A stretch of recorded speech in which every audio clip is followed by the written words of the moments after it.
are pretending like their marriage licenses have expired. I have not seen that. No. So like I mean they're all staged. They're not real conversations, Right. right? Each one, the husband's like, "Word, marriage licenses expired," and so you see them. They'll be like, "Hold on, let me get my hand in the screen. Yo, fellas, we outside. Like we kicking it." And the wife is like, "Wait, what? What you mean we outside?" And they're like, "What? You said the license expired. Like we not married." She's like, "So you don't want to get married again?" And it's like, okay, Like, yeah, like you don't want to renew the license. yeah, yeah. I had heard something a while back, like there's some other countries were like actually doing that with their marriages, like almost like contract extensions. Like, when you get married, it's a 5 year, thing. So that it like it eliminated like how expensive divorces are. Like basically like At the end of 5 years, like it's just you go your way, I go mine. yeah. If you don't want to get the 6 year option or the resign, it like eliminates the whole. So I'm gonna tell you, I saw another video. It wasn't a marriage, it was a couple. But like the boyfriend, like he went to like the store or something like that, right? And he didn't bring his girlfriend back nothing. So she's like, babe, like she texted him, like, where you at? He's like, I just pulled up. Like, where you come from? He's like, I just came from the store. He was like, I just went and got me some Doritos. She was like, well, did you get me anything? He's like, no. And all of a sudden, like a relationship sham shows up and says, new reports, boyfriend is on the trading block. He's been traded. New report. He's been traded for old boy who's been in her DMs for the past 2 weeks or whatever. And so then he does Status a post encounter. game. Where was Yeah, he the? does a Did you post it the voicemail when the guy left the voicemail as a like he was like hitting on sliding the girl's DMs like with the voice of like a oh yeah, as a hater, like Dirty Mackin. Yes, I did yeah, post but like he was a radio personality. that. It Yes, was as a so ready. Yes. hilarious. Dang, how did I get locked out of my John? Hold on, let me see. Hold on. Now I got this doggone Shabuzi album in my head. I'm about to start singing. So Shabuzi, he's a black country artist, and he got a song, and the line goes, "Nothing lasts forever.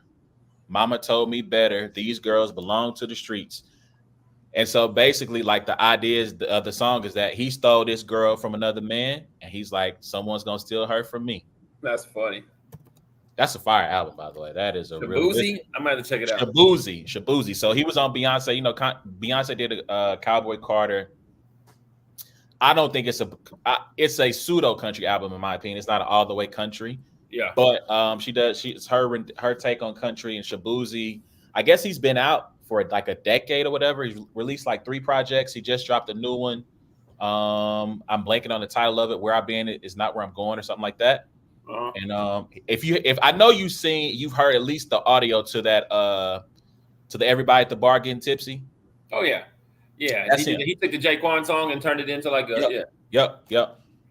Yeah. That's him. So hold on, I'm trying Oh, to okay. log into this Twitter. So yeah, so his album, like I love every song on there except for one. I feel like it's unnecessary, but one of my favorite albums I've listened to this year. Okay, my Google Chrome password is what?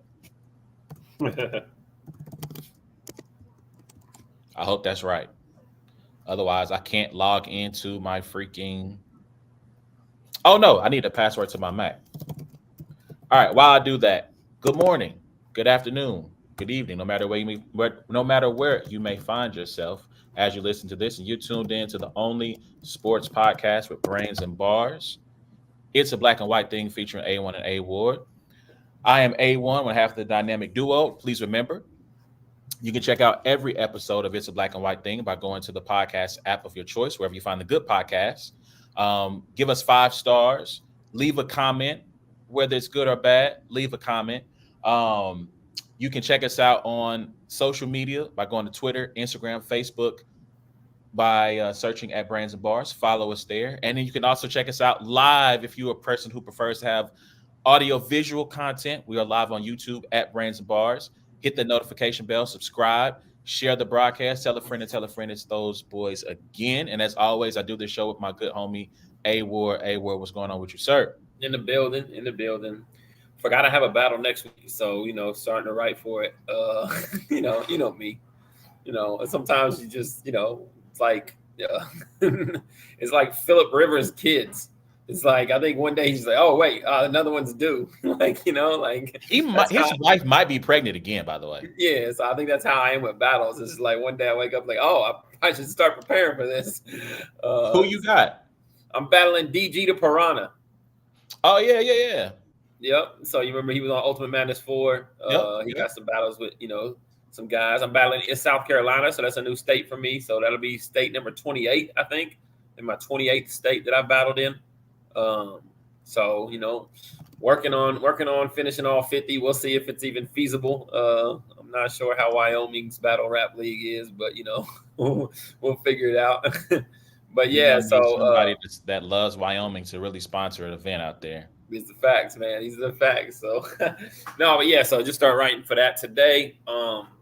Nephew's still here for another 6 days, 7 days, something like that. So been getting out, trying to show him around, trying to keep him occupied. He's definitely, I think when the older you get, like not having kids, you think, these kids these days, all they want to do is stay in the house and play video games. Well, he's not one of them kids, you know what I mean? Like he enjoys that, but he also like likes to go out and do things, go outside, hoop, go, so it's like, sometimes I'll be wishing like, dang, oh, she just, just go in there and play the game. But I love it. I love that about him, that he's outgoing and he's always, he's kind of, wanting to get out and do some stuff. So they're trying to keep him occupied, having a good time. So That's what's up. That's what's up. Shout out to Cadence. He will be joining us a little bit later in the show.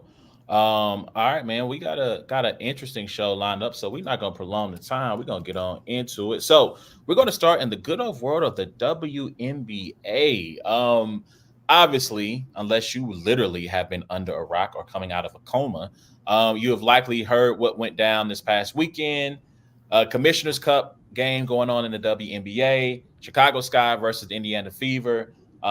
There was an incident where Kennedy Carter bumps. People have tried to turn it into like the scene from yeah, Boys but in the even Hood. bumps is not, you're not doing it justice. It's not what it is, but it's not bumps.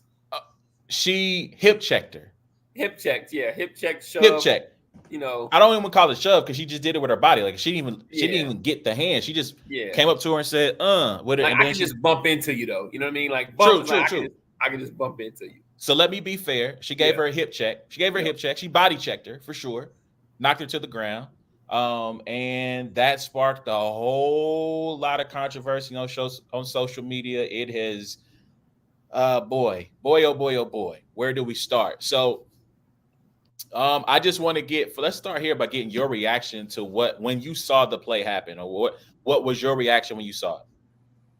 Oh, I just thought, man, like this is one of those plays that gives a lot of validity to things that have happened so far this season that weren't necessarily direct, like instances like that. You know what I mean? Let me not say validity, but will allow the people to look at the full landscape of the season and say, yes, this has been happening. You know what I mean? When it hasn't completely. You know what I mean?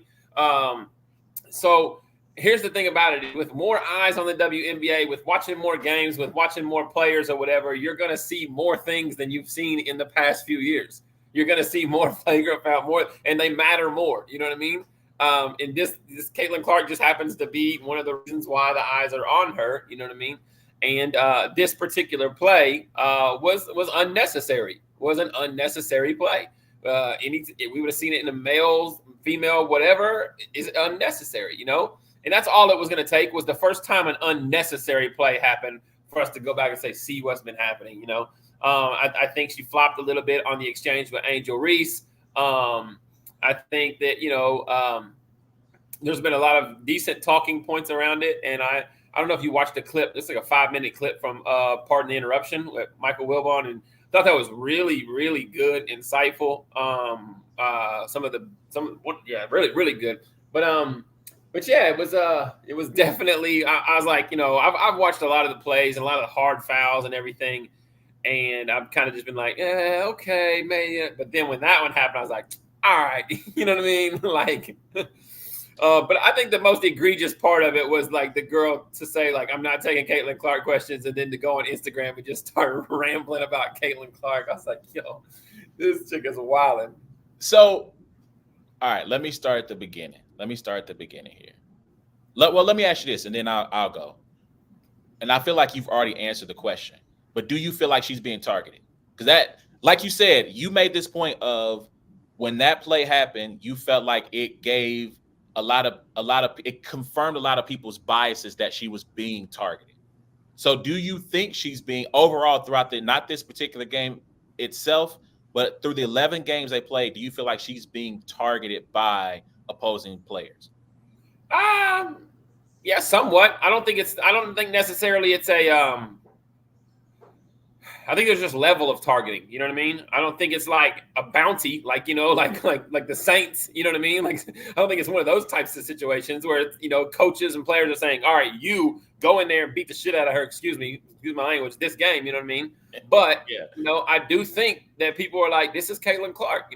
This is the one who came in here, who got the shoe deal, who got the sponsor, who got this, who got that.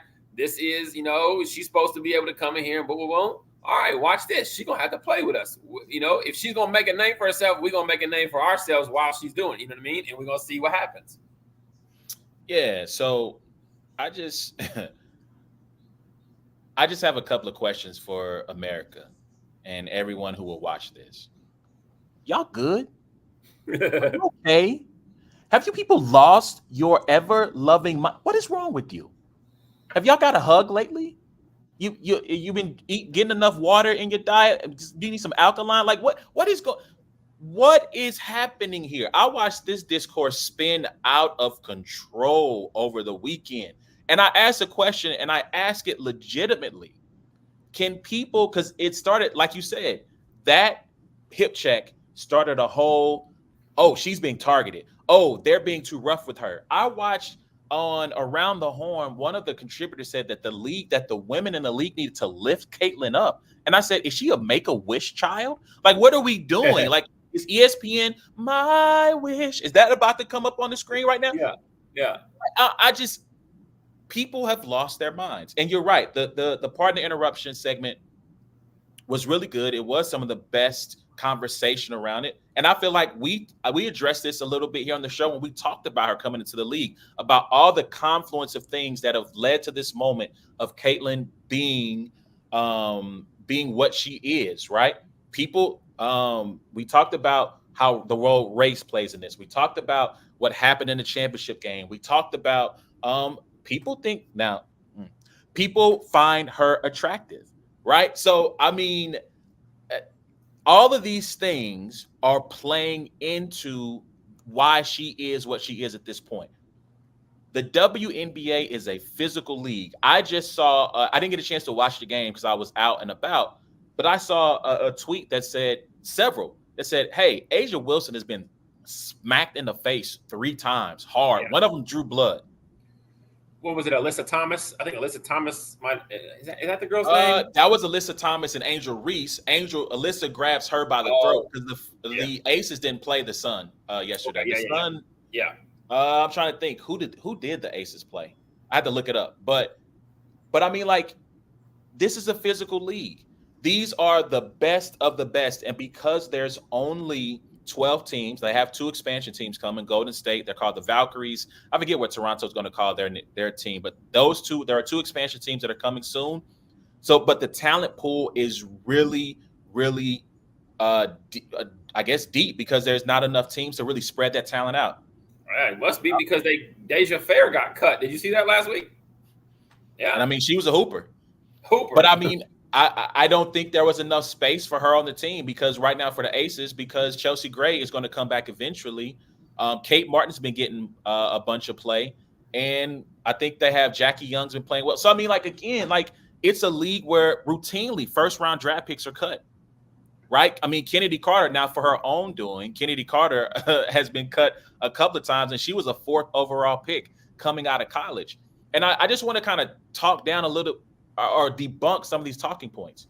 One, that these women are jealous. No, well, I don't want to debunk that one because I think that one's true. There are women that are jealous of her. I think Angel Reese is one of them. That's the one I wanted to talk about, just because she's in a very interesting spot, right? Because she's also a part of the rookie class that came in that has helped the eyes come on this, right? Absolutely. However, if you take Angel Reese out of the equation, I think Caitlin Clark still is doing for WNBA what she's doing, right? Like if there was, yeah. Now if you take Caitlin Clark out, I think Angel Reese, you know what I mean? It's so even though she's a part of that rookie class, and she wants to say, she said it in a quote. She said, "Hey, they're looking at it because of me too," you know. And I'm saying, I hear you, but so I just heard this today. Obviously, we understand what Caitlin Clark has done for merch sales for the Fever.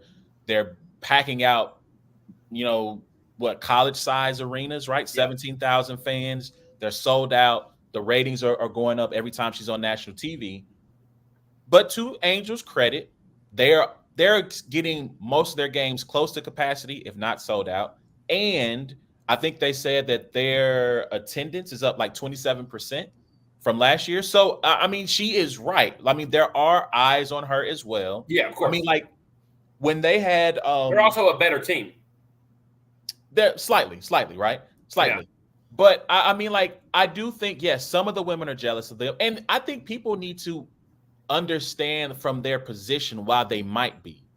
Because the narrative coming into this season was, well, these women should be thanking God that she's coming in here. She's going to make everything better for them. They should be genuflecting because now they got charter planes. The ratings are going to get better. It's going to be better contracts, better TV contracts. I think their TV deal is coming up, if not this year, in a couple of years, right? They're being told how essentially they're all the ugly stepsisters, and now Cinderella's coming to save them all. And these are, I mean, can you imagine if you're Asia Wilson?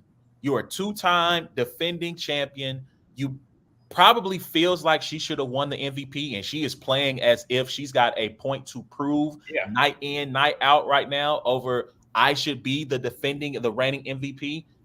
If you think about Brianna Stewart or Sabrina Ionescu or Nafisa Kali, like you think about all Diana these. Taurasi is playing like she's 20 years younger than what she is. is. Taurasi, don't get me started, right? Kalia Copper from Phoenix, who's been balling as well. You have all these women who have established careers, who have, even if they haven't caused the league to have a boom in viewership and in ticket sales, they are at least maintaining the status quo, right? And I think they said last year the ratings were up for the first time in a while. Attendance was up for the first time in a while. And so to hear how this one woman is going to revolutionize the sport over and over again that you've helped build, I would be insulted too. I would be a little bit salty to have to talk about her and hear about this. And so, yeah, I do think that some of the guarding, like people guarding her straight, like it's so full court. I don't know if you saw the clip of the girl that shot the free throws and was like, what's you know what I'm saying? Oh man, I'm trying to think of her name. She went to Arizona.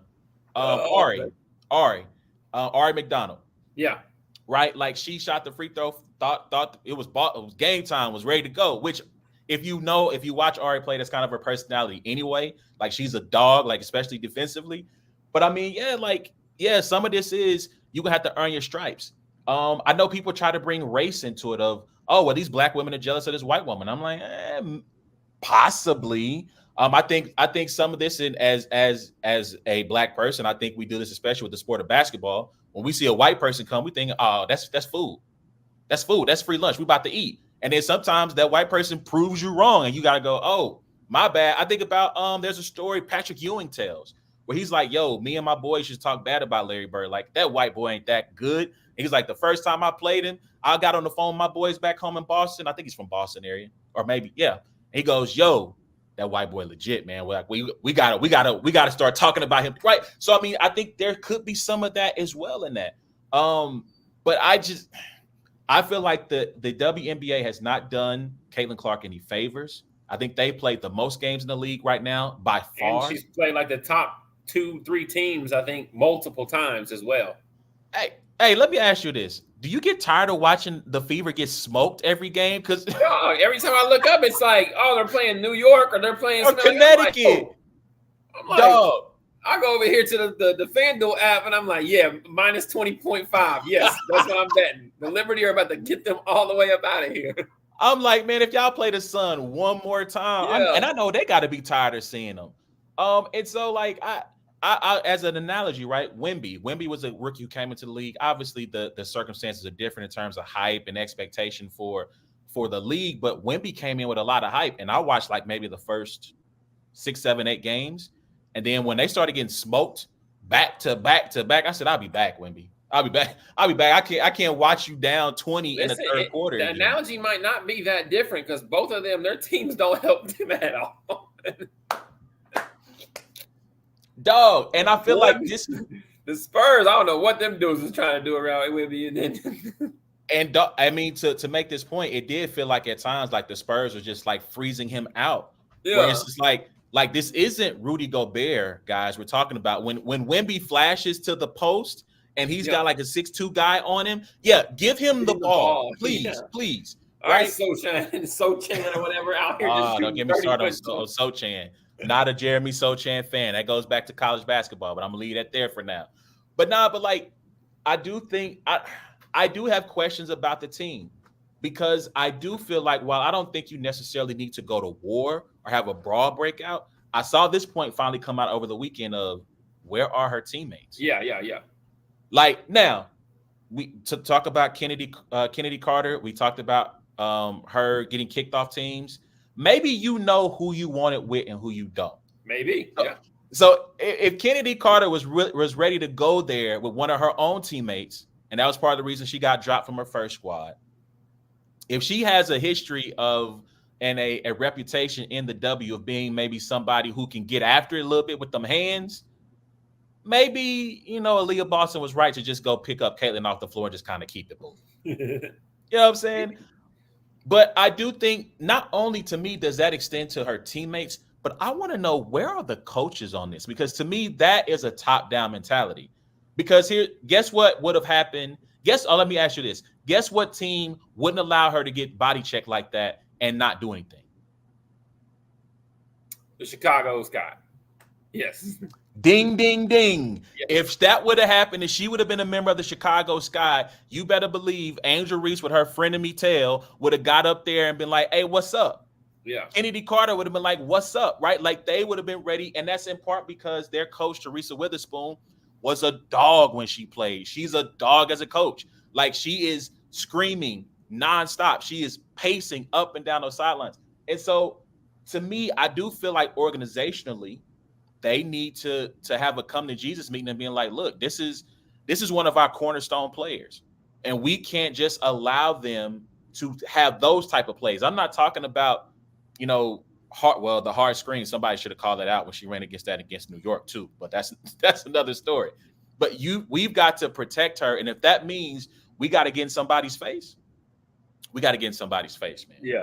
I'm trying to think what other crazy narratives were out there. I feel like that was the majority of them that were out there. Where it's just like, what is? I mean, the Chicago Tribune had an article about that was assault and she should be arrested. Yeah, we've seen some wild articles just in regards to Caitlin Clark, whether it was the end of college last year or the WNBA this year. Like just how loose people are with their words and writing about her. And it also comes with the demographic of people that are now following her and following college or WNBA that weren't, before, and how they choose to speak. But, like they were talking about on PTI, one of the things too is that like, I understand the whole jealousy, the whole maybe, when you come in here type, but like at the end of the day, as competitors, right? And I don't know if this might just be the difference in male and female, but as competitors, it is like a Ewing Bird thing. It's like, yo, you got to show me on the court, like I'm going to keep, and we're going to find out if you are that or not. You know what I mean? And the best thing that the WNBA girls that feel that way have going for us, so far she hasn't. I mean, she's probably like 5th or 6th best rookie, in performing thus far this year. I mean, if you take I think she's higher than that. If you take Cameron Brink, Angel Reese, Rakia Jackson, Kate Martin's probably playing a little bit better than Caitlin Clark, right? She might not even be the best Iowa rookie. You know, Kate Martin was the one from Iowa, right? She came from the same. Correct, Yeah. correct, correct. And so it's like, you know, those hard fouls like that, those hip checks and stuff like that, they're not necessary because she's not out here giving you 30 points. You know what I mean? It's not like we gotta get her shook at the first quarter, so she knows she can't just come in here and dominate us like she has been. You know what I mean? Yeah. Like, get out there and play ball. She's getting beat up. She's not shooting well from three. You know, she's not. And the girl that says, "What I don't know what she does other than shoot threes." Listen here, baby girl. First off, she doesn't even shoot threes that great. That girl can pass her tail off. That's what she can do. She have about 6 to 8 assists a game. If anything she's doing right now in the WNBA, her passing has translated. So I'll say this. I think that I know a lot of people got on her for making that statement. I'm like, guys, listen. When you're being a hater, it doesn't have to make sense to you. It does not have to make sense. I listen. I am the number one. I am the OG Russell Wilson hater.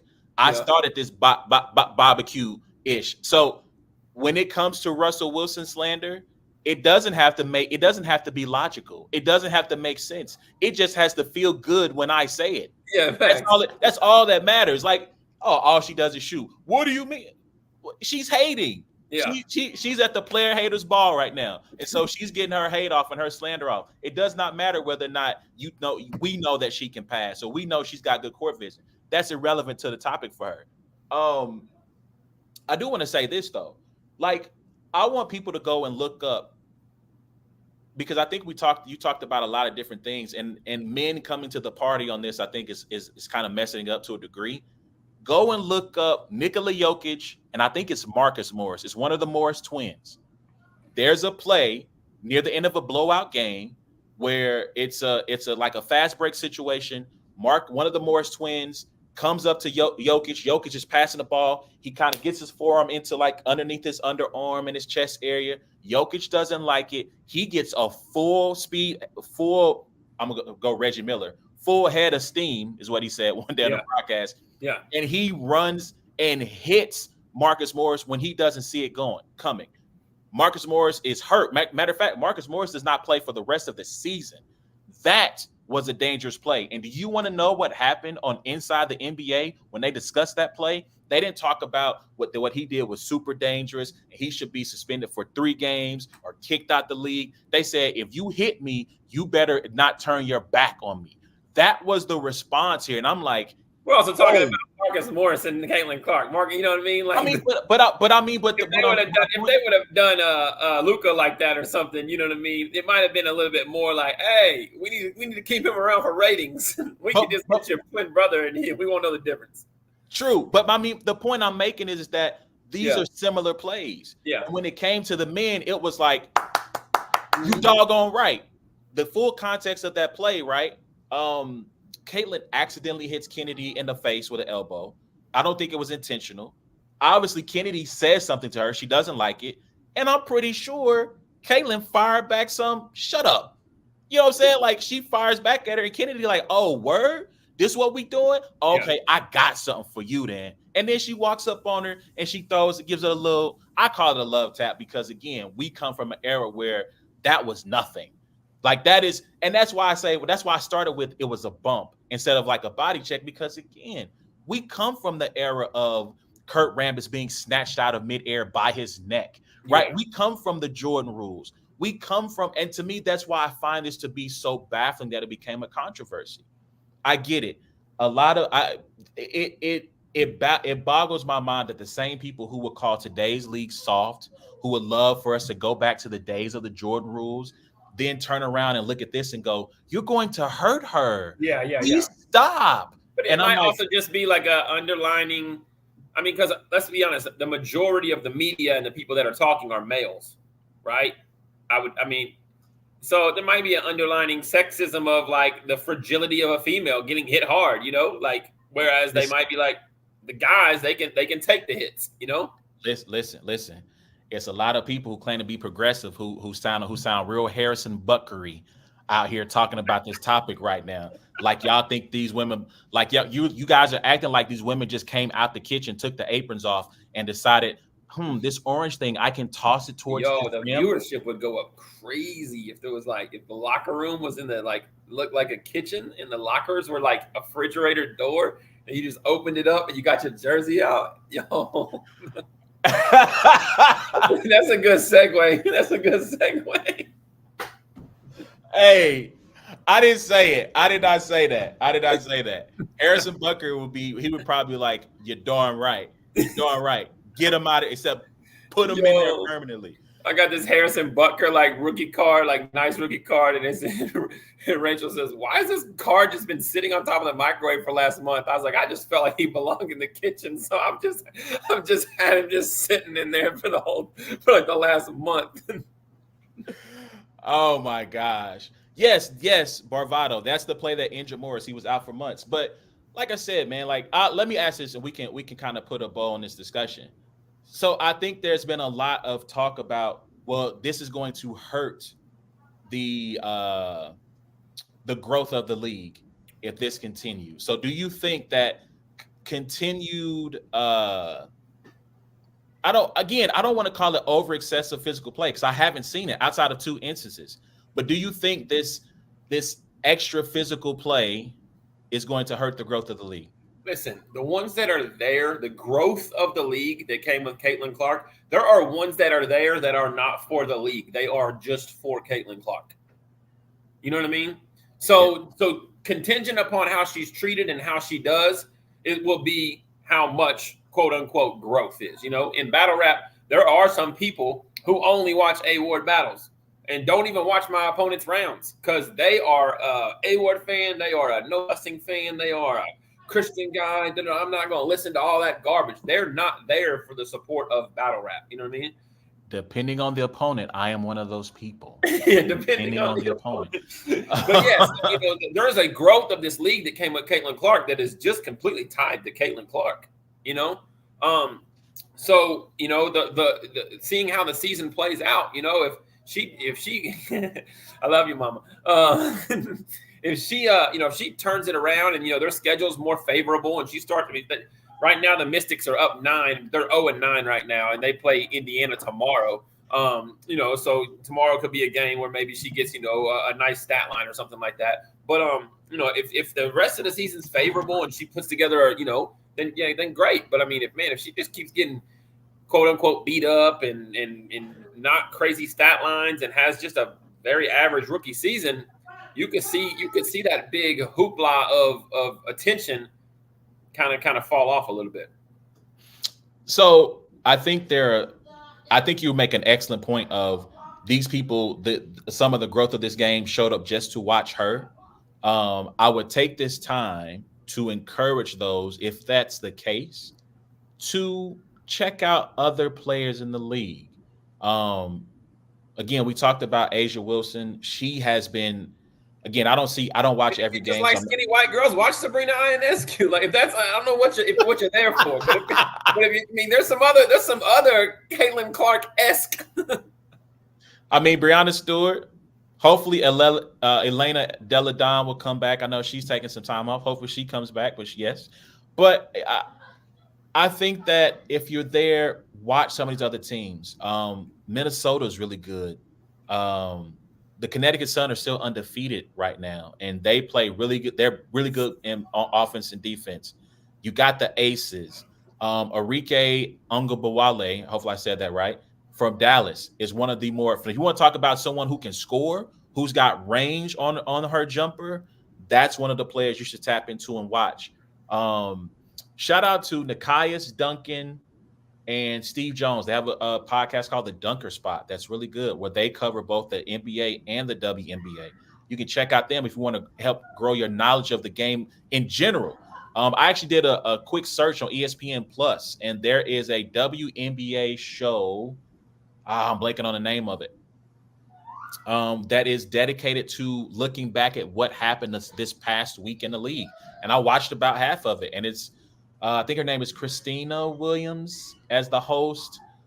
Ariel Duncan, Ari Duncan. Oh gosh, Ari Chambers and Rebecca Lobo, right? And they're talking about everything that in the week that was of the WNBA, and it was a really good show. Like it's the thing. We won't talk about this now. We'll talk about this down the line.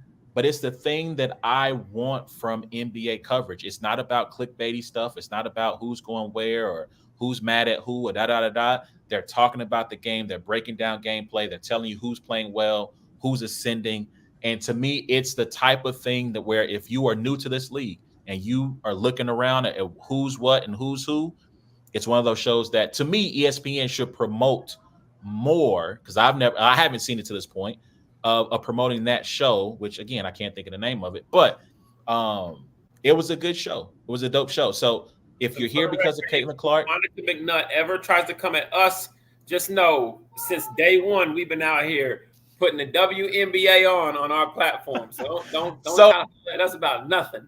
I'm not about to be Stephen A about that. I'm not going to pat ourselves on the back, but we have talked about the show. We have talked about the WNBA on the show since its inception. When there were jokes made about it. There are people like every time y'all talk about the WNBA, I cut the podcast off, and I'm like, don't do that because again, I reiterate, if I go get, I'm gonna take Goat Tarasi. I'll bring Caitlin to the game. If I go get Asia Wilson.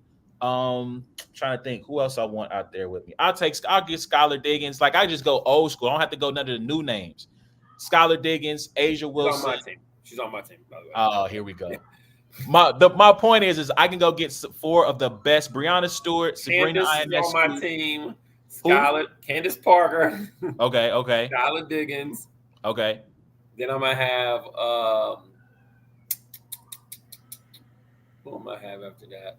Let me get Maya Moore. Oh, so we going. See, we're gonna have to have an all-time draft because hold on. I was trying to go active players, like to pull. Okay, if we about to do that, we about to have a whole 5-on-5 draft because you can't get Maya and can't. If we're talking about all-time, okay, your first pick. If we won't belabor this point. Your first pick, the all-time WNBA draft. Candace Parker. Candace Parker's my first pick, yeah. I'm going to go Maya Moore. Your second pick. Playing SF. I'm going to go... No, I'm going Diane Taurasi. Second pick. Yeah, what's up? Who you got now? Oh, I'm saying really mean things about you in my head. I'm gonna go Cheryl Swoops. Dang. I only went with freaking Maya Moore because I didn't want you to take her with the second pick. Yeah.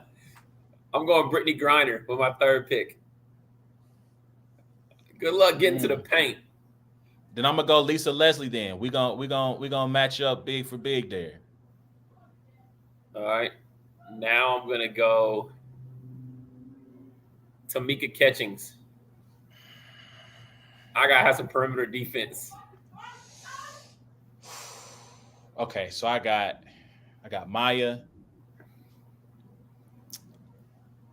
Oh, I feel like I got to match up with Tamika. I'm gonna go Simone Augustus. Oh, that's a nice pick. I need to write down who I got. Okay, I got Maya, Simone, Lisa. All right, so this is your fourth, right? Yeah. Sue Bird. Dang. No, that was my fifth, right? I have Parker, Griner. I have Tamika, Taurasi, and Sue Bird. Dang, so who was my second pick then? Who did I go second? I went Cheryl Swoops. Yeah. Maya, Swoops, Lisa, done with Simone, so I get one more. I'm gonna go Cynthia Cooper. I'm going old school. I'm probably going more old school than I should, but I was gonna go Samiqua Holesclaw, but I was like, yeah, you know what? I'm just saying, like, I'm gonna have to put up. We're gonna put up a poll. My 5 versus your 5. Who they got, and we're gonna see who comes out victorious. So I'm gonna go and clip this. We're gonna see who got who. Sixth woman of the year. Who's coming off the bench is the 6th woman of the year. Oh man. Okay, so we'll get one more. All right, we'll move on. I'm going Caitlin Clark. Even though she's proved absolutely nothing, I just like what I think she could do passing the ball and stretching the defense with the rest of my team. Man, I'm just gonna go. I'm gonna stay big. I'm going with shoot. I'm going with my girl Asia. I'm going Asia So Wilson. you didn't. Nobody picked Brianna Stewart though, did we? Nobody did. I don't think. No, but no. But I mean, we went. If we would have said current, we're definitely getting Brianna. We're Oh getting yeah, definitely. right. So we took some vets, right? Some legends of the game. All right, man. Y'all let us know what y'all think about that. How y'all call it? Who y'all think? Are we going? Are people going too far in their discourse on Caitlin Clark? What do you think the issues are? Can this game grow if it's not just centered on Caitlin? Are there possibilities for this game to grow outside of her? Hit us up at Brains and Bars, Facebook, IG, Twitter. I feel like I'm getting comments, but I can't see them. Oh, Anyway. you're not. No, you're not. You're not. It's the WNBA section, my guy. This is cut it out. It does say I'm getting. It does say, oh, there we go. Here we go. I'm like, yo. I don't like this guy's name though because it always makes me think, Bovada. Capo. I'm thinking of the betting app, and then I want to grab my phone and go, "Ooh, Rebecca Lobo did get kind of." Lobo would have been a fire one. I thought you think about Capo Bravado. Oh, that's funny. No, it might be. It might be. But this reminds me. Yeah. Now on to the next topic. So now the viewers can all come back. Wake up, guys. We're here. Cut it out. All right. So segue. Let's talk about a rap. Shout out to France and Titus and the whole team there. So I was on Twitter a couple of weeks ago, and I saw a poll from Vodafly. And Vodafly was asking the question of, is A Ward top tier? Okay. So it made me wonder, like, where did that question come from? Because I wasn't sure why he was asking the question. So I kind of clicked around and I saw a quote from Truffaut. He was on Angry Fans IG. And the quote just said, A Ward is not top tier. Now, I want to be fair to Truffaut. I don't know the context of the conversation. I don't know if he was saying that to be mean-spirited or as a diss or just trying to put you down, or if it was just like, this is just a casual conversation they were having. He was asked a question and he answered it, right? So to be fair with him, I wanted to use that as a jumping off point, though, to have this conversation. In your opinion, in 2024, what makes a battle rapper top tier? I think it's an accumulation of multiple things. One, how you're actively performing. I believe you need to be actively performing on a top level to where when people watch your battles and that they are getting prime or close to prime version of you. We can't always be our best every next battle, but you're actively performing at a top level. Two, that you're recognized by your peers, the leagues, as a top performer in the matchups they provide you. If you're getting main event opportunities on main leagues, if you're getting big name opportunities, if you're clashing with some of the best, that is being recognized by league owners to say, hey, he can sell a match, he can perform at a top level. This makes the price of admission and the price of pay-per-view worth it. Then I believe three is the consistency, which kind of goes back to Are You Born, but the consistency of it. When I book you, am I going to get do I have to worry about you choking or not showing up or anything like that? Like, there comes a consistency and professionalism side of it, top tier. I do think four, demand, when it comes to views, when it comes to how people jump to YouTube to want to watch your stuff, to share it, to comment on it, and different things like that. And then maybe that might be close to it, man. It just kind of is a pot with all of those types of things in it. And I think you can tell.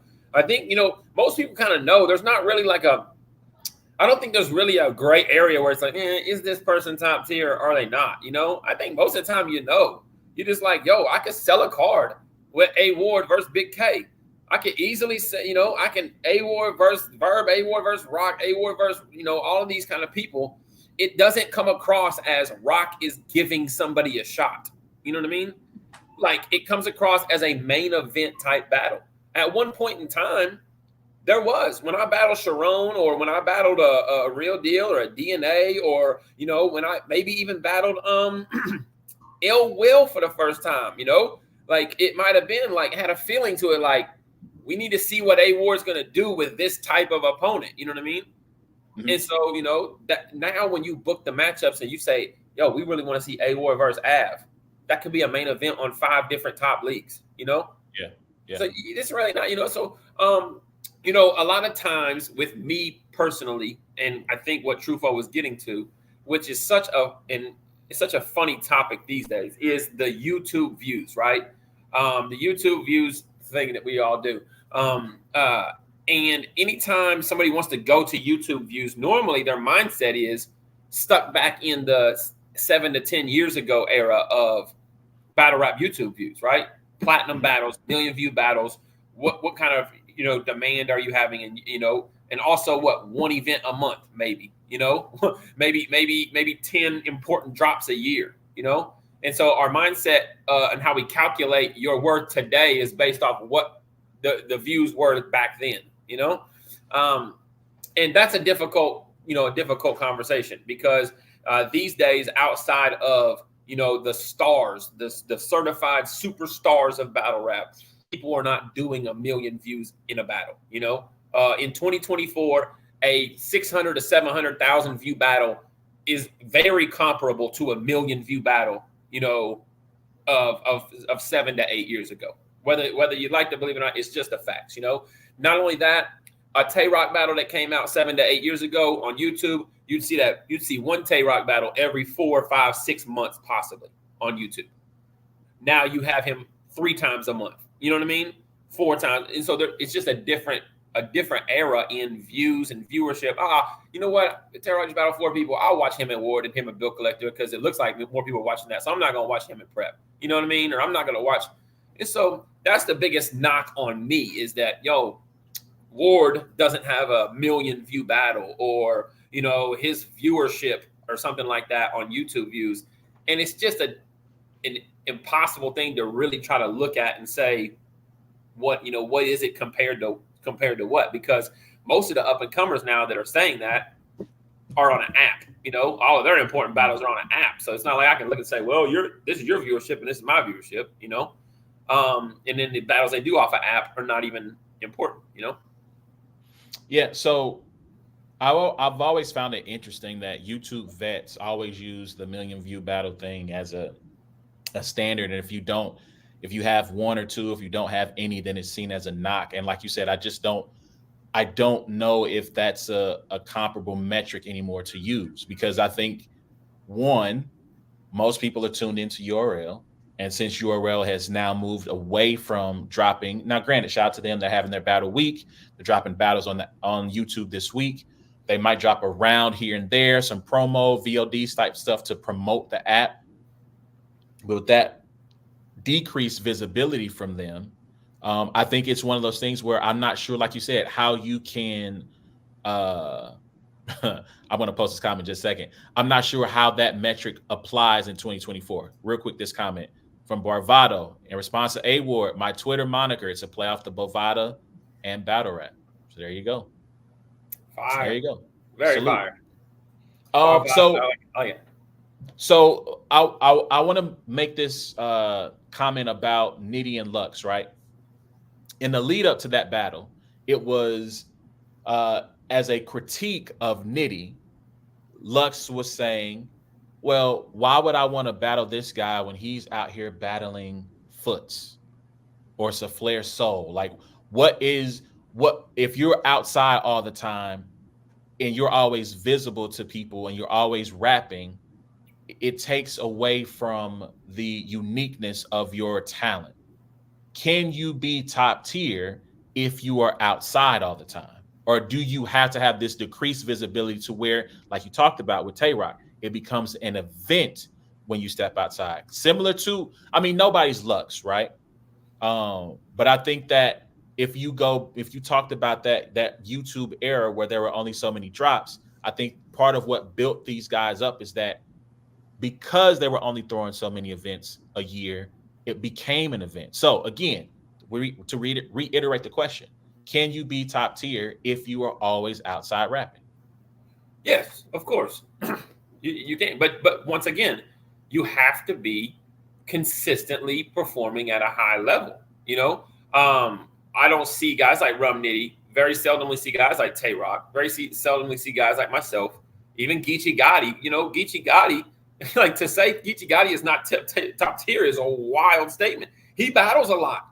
He, I think last year he might have did 12, 14 battles. You know, he Yeah. battles a lot as well. You know, so yes, most definitely. The thing that like a Loaded Luck statement he needs to worry about.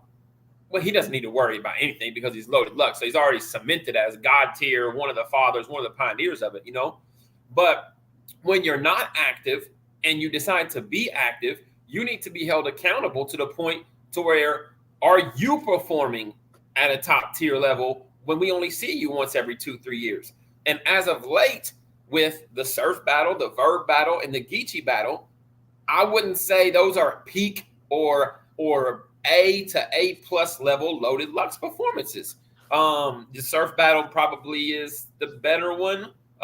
Actually, the 2-on-2 with him and Hollow is probably one of his better performances in recent. But Sure. it's like, yo, Lux is top tier because of what he's done for battle rap and the level in which he battled up until this last 5 to 7 years, whatever. But in the last 5 to 7 years, like if you had to stay up there, if you had to stay in the penthouse suite, we might be knocking on his door like, hey, the rent's due. If not, you come back down here to middle tier. You know what I mean? Like, and that's what I'm trying to see this weekend in the Rum Nitty battle. All right, so I want to use this question from Mama Ward as a jumping off point. So is Danny not top tier?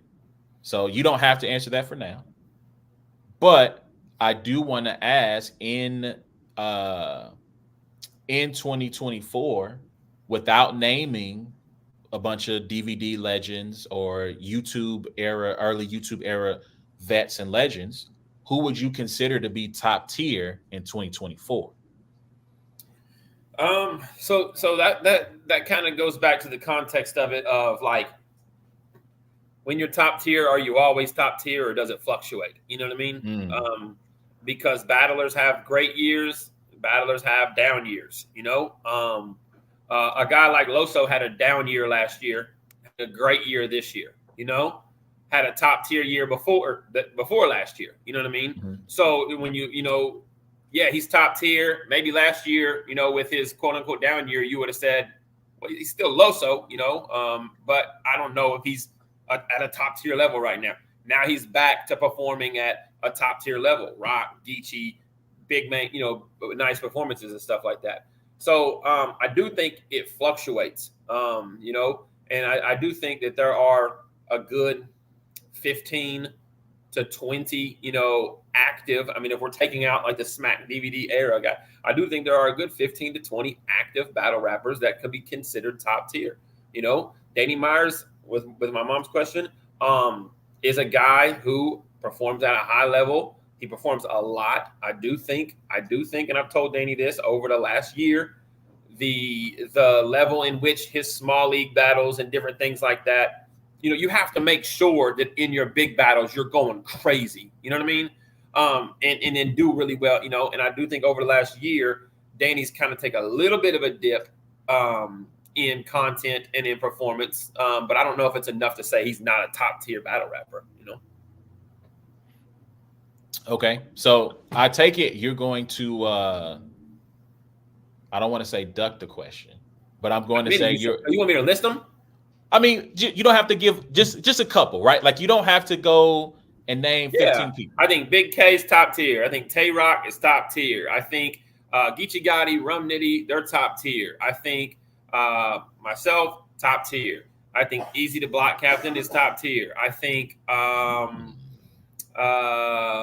John the Don is top tier. I think Calico is top tier. I believe who are some others that I would consider top tier? I consider Av to be top tier. I consider I was going to ask that question. Jazz the Rapper to be top tier. I consider Miss Hustle to be top tier. I consider Swamp to Okay. be top tier. Ooh, You know, okay. So that's, you know what? I'm gonna put a pin in that. I'm gonna put a pin in that because I could keep this discussion going because I think there are certain people who might hear you say swamp who might disagree. I think people might hear you say easy and disagree. And I know some people gonna say people gonna disagree on easy. Trust me, guys. well, those will There are be people. like prisoner of the moment in the opposite scenarios, right? They'll disagree with Swamp because it's like, yo, he just started kind of cooking and getting up there, and they'll disagree with Easy because they'll say his last few battles he's da da da da. You know what I mean? And so that's why I say, like, you have to ask yourself, at what point does it fluctuate? You know, if I remember Direct's tweet, I think you shared Direct's tweet. Yep, I'm gonna pull this Okay, up on the screen. I'm go gonna pull ahead. this up on the screen Yeah, so people can see it here. Shout out to Direct. I apologize, Direct. I do not know the name of your podcast off the top of my head, and I just it's called watched it. PC and the other guys. That's all I have. I just listen to what PC says. Oh my gosh. I want to pull this on the screen. Let me see. Let's see. Here we go. I'm gonna share it. Let me know if you can see that, sir. Yep. All right, so this is from Direct. He says the term top tier in battle rap should be like the first team all NBA. Once a year, you ask appointed media and league owners to vote on the 12 best battlers in the world. Those 12 should get an award and a 40% pay raise for 365 days. So an award battle and a 40% pay raise in the next. Anyway, so your thoughts on this tweet from Direct? Well, I do like, anytime you can kind of try to define something that we all look at as subjective or whatever. I like the attempt. You know what I mean? I do. When I talk to people outside of battle rap and different things like that, the one thing that I enjoy having is the champion list. As much as I go back and forth on panel members and stuff like that. I'm like, I think they do a pretty good job of defining what a top battler in the world is. You know what I mean? So if I'm talking to somebody outside of battle rap, I can literally say, well, I finished 5th in the world last year, or I finished 10th in the world last year, or I finished 20th in the world last year. And I feel like that's close to, giving them something that is kind of a definite, right? So if we're looking at the term top tier, this would mean we're taking away everything that's ever happened. So the God tier guys, the Smack DVD guys, the whatever, we're all starting over from scratch, right? And this is an accolade that we're saying is based on how you're actively performing that year, And I'm not mad at it. I'm not mad at it if you want to turn around and take, and partner with a champion list or partner with a reputable type media outlet like I would consider Direct to be, or Let's Talk Battle Rap to be. I know that they've done, some all first team type things, all whatever. Yep. I'm not mad at it. You know what I mean? I think that's dope. I do think that I would argue that 5 spots like in the NBA, 5 spots for top tier is a little bit minor. Is a little small. I would argue that there's more than 5 top tier battle rappers each year, with how many battle rappers there are. But yeah, I like it.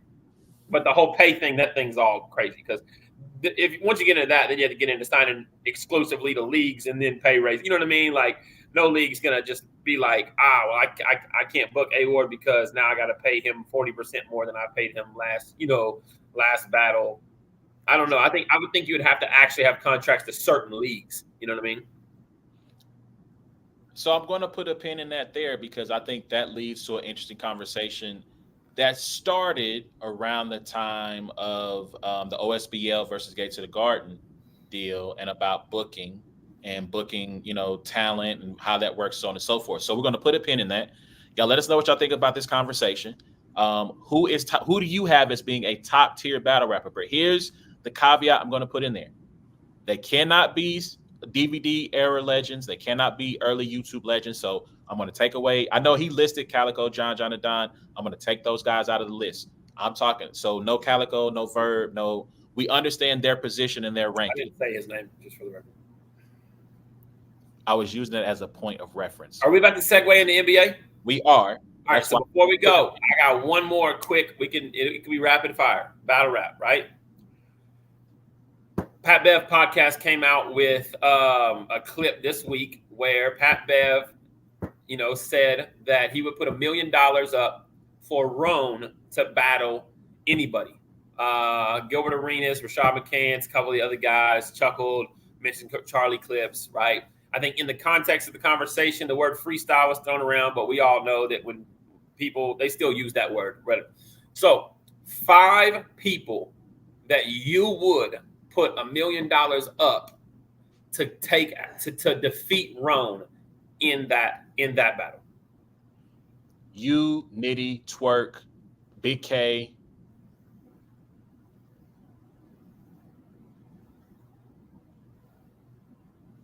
I'm trying to think of a 5th one. Who would be 5? I don't want to go rock. I don't want to go rock. Are we splitting this million? Or are they getting $1 million too? I mean, it's $1 million bet, bro. I actually had somebody text me this week saying I'm considering putting $1 million up against Roan. Yeah. I'm trying to think who would be the 5th one. So I got you, Nitty, Twerk, K. That part was easy. I think the 5th one is where it's like, dang, who do I want to?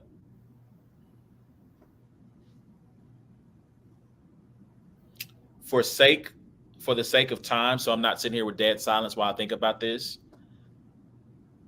I'm probably going to.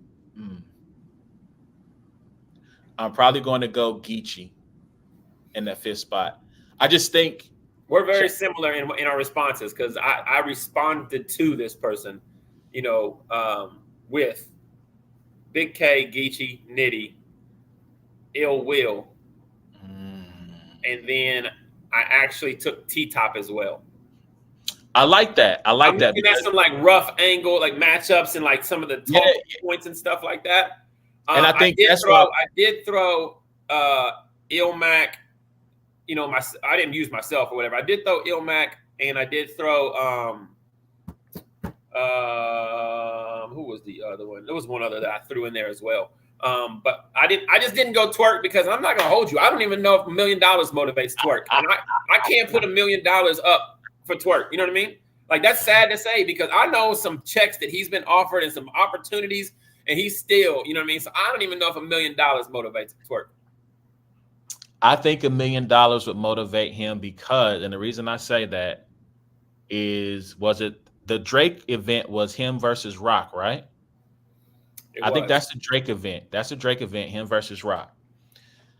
And I think the Rock battle is one that he had been after. I think if you said Twerk versus the Source, absolutely, because he said he's wanted to battle the Source. I can understand your hesitation.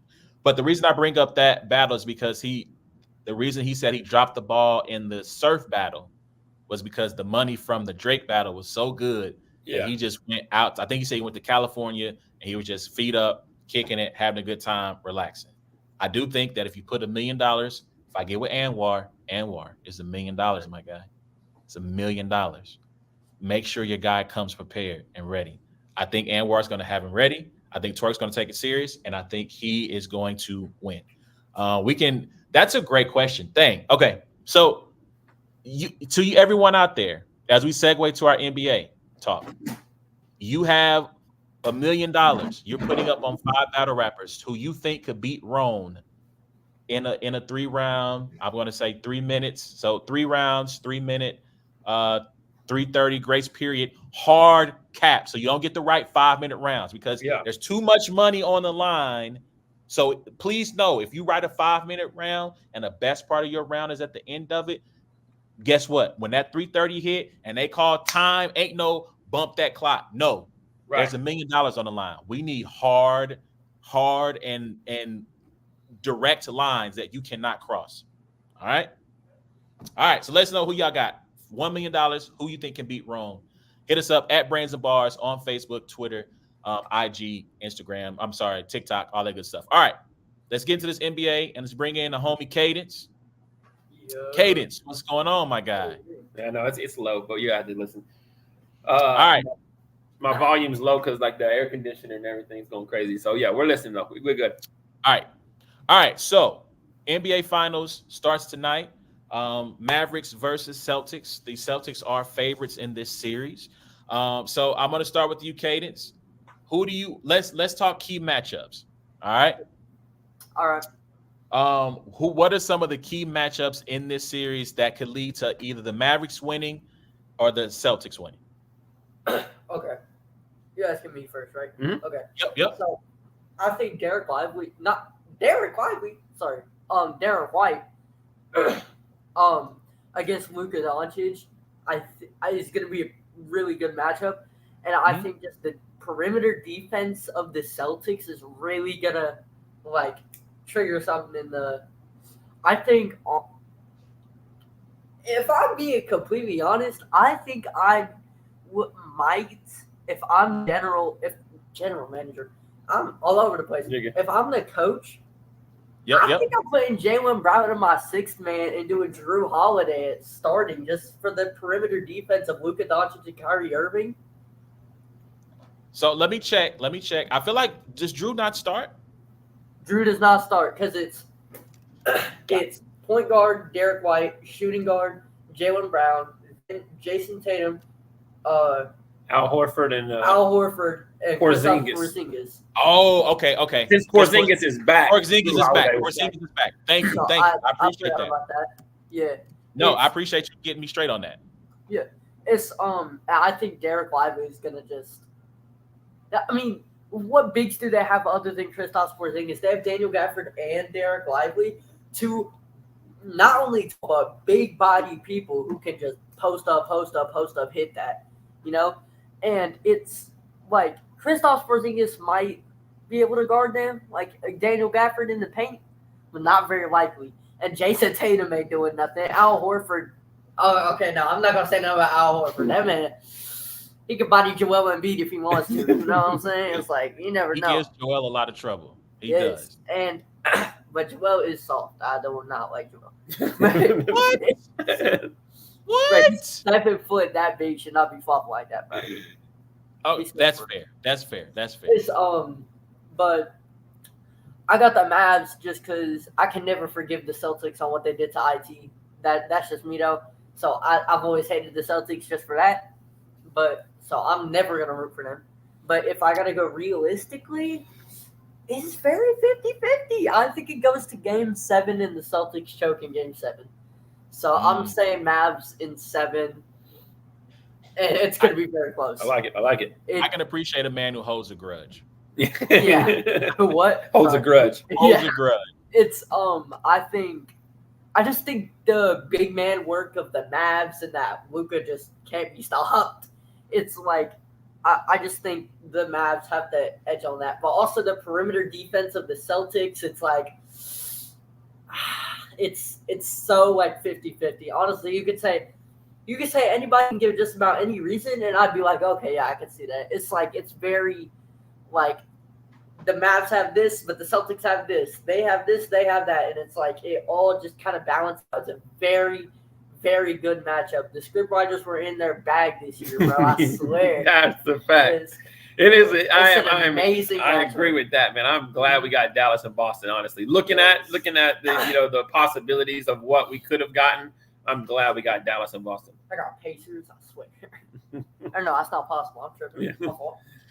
All right. So Ward, who do you have as the most important matchup or key matchup? What I do believe is probably the most important for Dallas is the third scorer. Who's the third scorer going to be, and how many points does he need to have? We saw PJ Washington go for 20, 21, 25 a couple times in a few of these series because Kyrie is known to drop 13 or 15 or something like that. We're not worried about Luka. We're not worried about Luka. When Derek White's on him, he's going to get to his spot in the paint. And when somebody else is on him, he's going to get to his spot with the step backs. Like Luka's going to make it happen. But I think it's just that third scorer. I think it's finding out if PJ Washington's getting buckets. If for some reason the matchups make sense.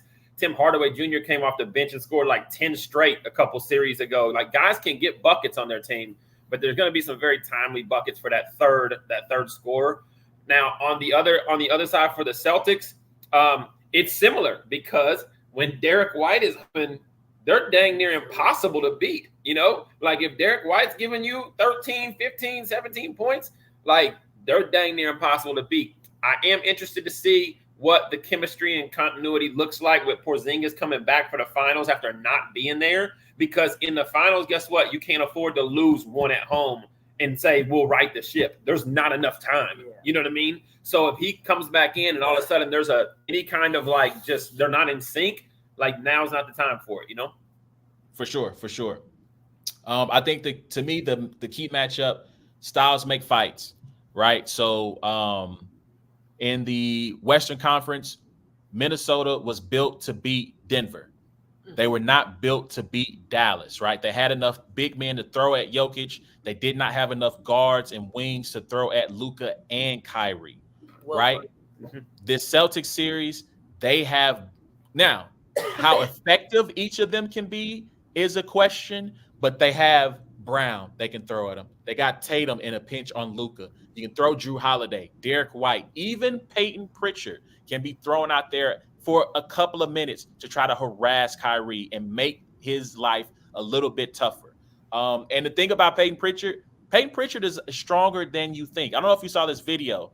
There's a video of Peyton Pritchard. He in the offseason, he goes to a gym, and I guess there's like guys who have like semi-pro or high-level college ball experience. So I think even just like regular Joes, where like he plays a game where he's got to score on each and every one of them.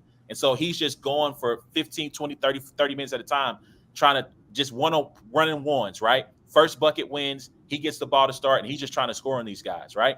And so when you watch him play, he's stronger than what you think. He's faster than what you think he is.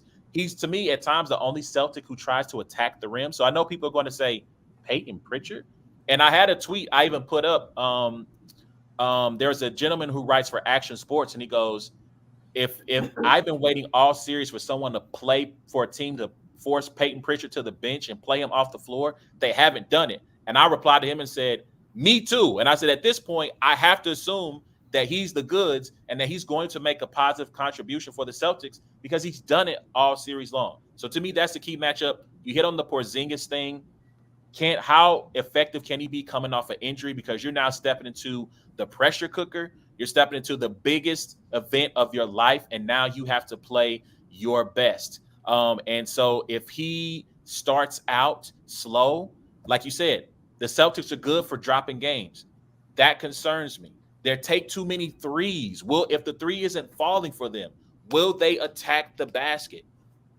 They fall in love with the three. They're the by volume, they're the highest shooting 3-point team in the league.